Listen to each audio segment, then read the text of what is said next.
फिरोज खान, जो हाल ही में एक फ्लॉप शो के बाद काफी चर्चाओं में रहे, अब एक नया ब्लॉकबस्टर ड्रामा लेकर आ रहे हैं। इस ड्रामा का नाम है सांवल यार पिया, जिसका इंतजार दर्शक कई महीनों से कर रहे थे।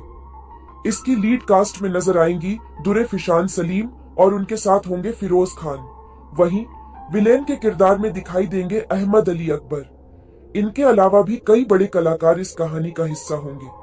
कहानी यूनिवर्सिटी की जिंदगी से शुरू होती है, जहां दुरे फिशान और फिरोज एक दूसरे से प्यार करने लगते हैं।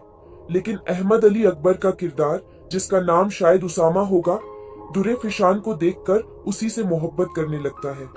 वह एक दबंग और नेगेटिव रोल में दिखाई देंगे, जो हर हाल में दुरे फिशान को पाना चाहता है, मगर कहानी में उसका प्यार अधूरा रह जाता है और दुरे फिशान की मोहब्बत फिरोज के साथ मुकम्मल होती है।